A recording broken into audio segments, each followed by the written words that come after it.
Hello everyone, my name is Anushka Saxena and in this video we will continue reading chapter 18 of class 11 biology, that is body fluids and circulation. Let's get into the video. 18.2 Lymph, also called tissue fluid. As the blood passes through the capillaries in tissues, some water along with many small water soluble substances move out into the spaces between the cells of tissues, leaving the larger proteins and most of the formed elements in the blood vessels. This fluid released out is called the interstitial fluid or tissue fluid.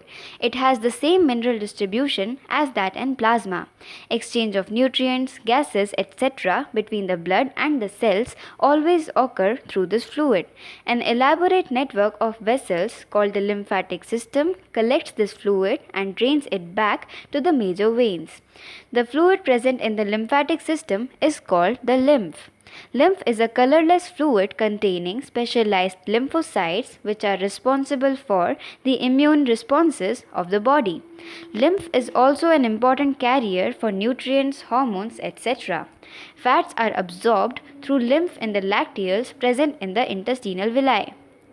18.3 Circulatory pathways. The circulatory patterns are of two types, open or closed. Open circulatory system is present in arthropods and mollusks in which blood pumped by the heart passes through large veins into open spaces or body cavities called sinuses. Annelids and chordates have a closed circulatory system in which the blood pumped by the heart is always circulated through a closed network of blood vessels. This pattern is considered to be more advantageous as the flow of fluid can be more precisely regulated. All vertebrates possess a muscular chambered heart. Fishes have a two-chambered heart with an atrium and a ventricle. Amphibians and the reptiles, except crocodiles, have a three-chambered heart with two atria and a single ventricle, whereas crocodiles, birds, and mammals possess a four-chambered heart with two atria and two ventricles. In fishes, the heart pumps out deoxygenated blood which is oxygenated by the gills and supplied to the body parts from where deoxygenated blood is returned to the heart, which is single circulation. In amphibians and reptiles, the left atrium receives oxygenated blood from the gills, lungs or skin, and the right atrium gets the deoxygenated blood from the other parts of the body. However, they get mixed up in the single ventricle which pumps out mixed blood, but that is incomplete double circulation. In birds and mammals, oxygenated and deoxygenated blood received by the left and the right atria respectively passes on to the ventricles of the same sides. The ventricles pump it out without any mixing up, that is, two separate circulatory pathways are present in these organisms. Hence, these animals have double circulation. Let us study the human circulatory system. 18.3.1 Human circulatory system. Human circulatory system, also called the blood vascular system, consists of a muscular chambered heart, a network of closed branching blood vessels, and blood, the fluid which is circulated. Heart, the mesodermally derived organ, is situated in the thoracic cavity in between the two lungs, slightly tilted to the left. It has the size of a clenched fist. It is protected by a double-walled membranous bag called pericardium enclosing the pericardial fluid. Our heart has four chambers, two relatively small upper chambers called atria and two larger lower chambers called ventricles. A thin muscular wall called the interatrial septum separates the right and the left atria, whereas a thick-walled, the interventricular septum separates the left and the right ventricles. The atrium and the ventricle of the same side are also separated by a thick fibrous tissue called the atrioventricular septum. However, each of these septa are provided with an opening through which the two chambers of the same side are connected. The opening between the right atrium and the right ventricle is guarded by a valve formed of three muscular flaps or cusps, the tricuspid valve, whereas a bicuspid or mitral valve guards the opening between the left atrium and the left ventricle. The openings of the right and the left ventricles into the pulmonary artery and the aorta respectively are provided with the semilunar valves. The valves in the heart allows the flow of blood only in one direction, that is from the atria to the ventricles and from the ventricles to the pulmonary artery or aorta. These valves prevent any backward flow. The entire heart is made of cardiac muscles. The walls of ventricles are much thicker than that of the atria. A specialized cardiac musculature called the nodal tissue is also distributed in the heart. A patch of this tissue is present in the right upper corner of the right atrium called the sinoatrial node. SAN.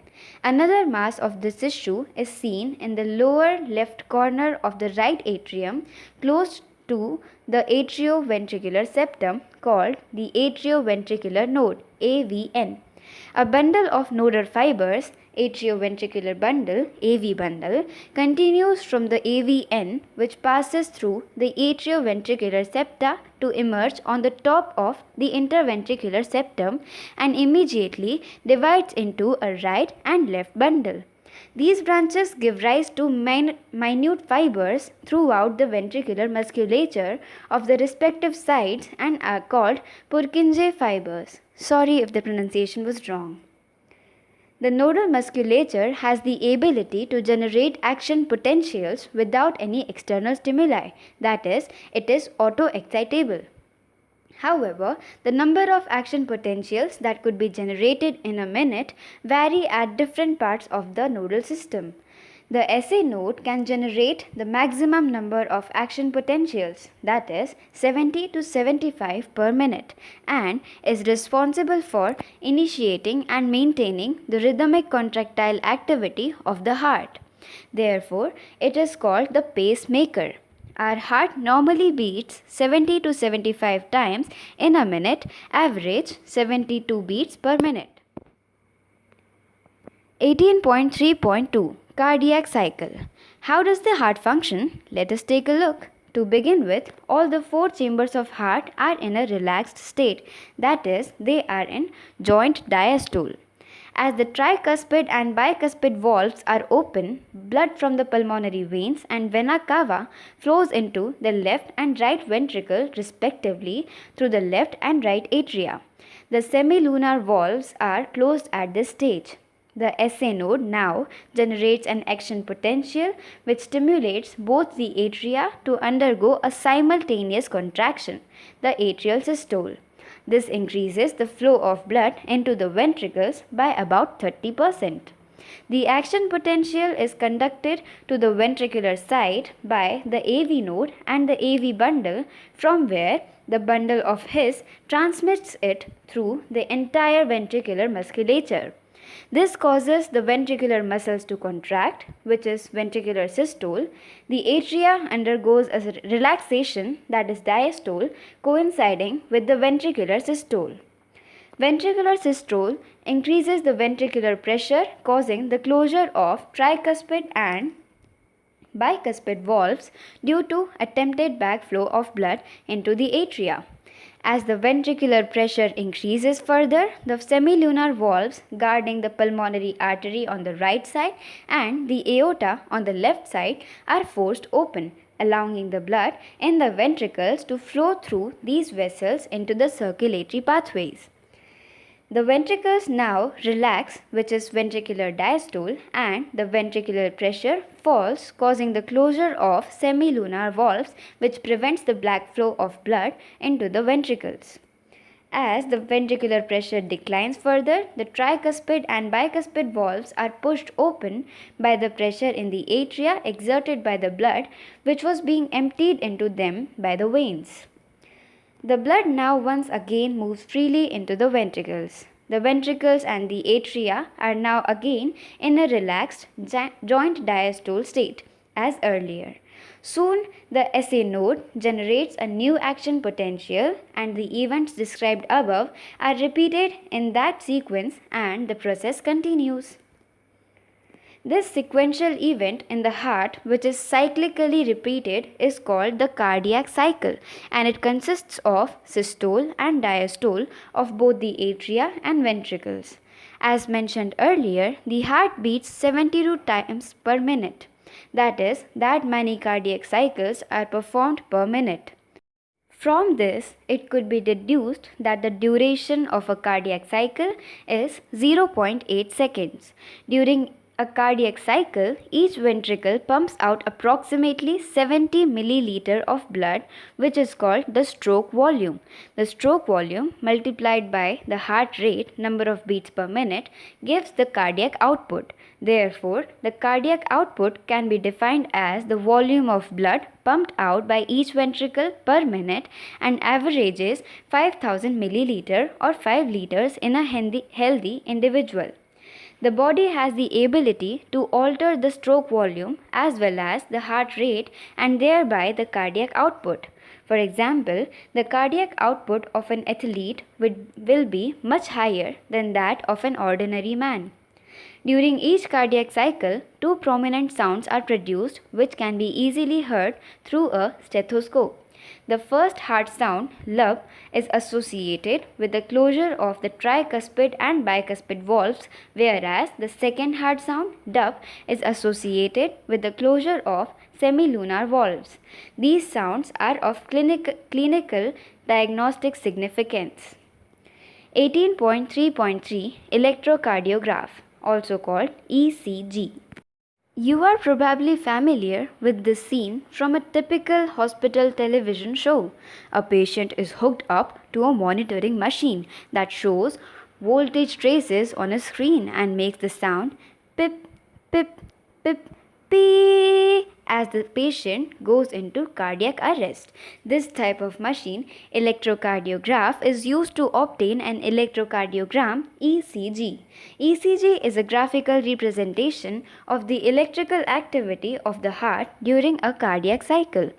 To obtain a standard ECG, as shown in the figure 18.3, a patient is connected to the machine with 3 electrical leads, one to each wrist and to the left ankle, that continuously monitor the heart activity.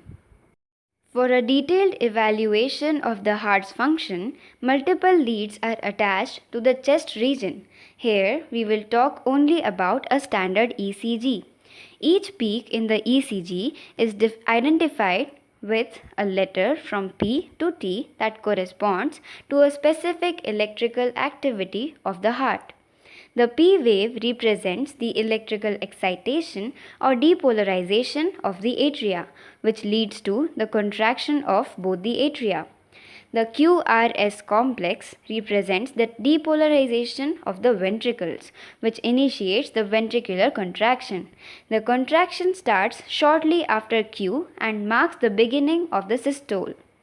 The T wave represents the return of the ventricles from excited to normal state repolarization. The end of the T wave marks the end of systole. Obviously, by counting the number of QRS complexes that occur in a given time period, one can determine the heartbeat rate of an individual. Since the ECGs are obtained from different individuals, have roughly the same shape for a given lead configuration, any deviation from this shape indicates a possible abnormality or disease. Hence, it is of a great clinical significance.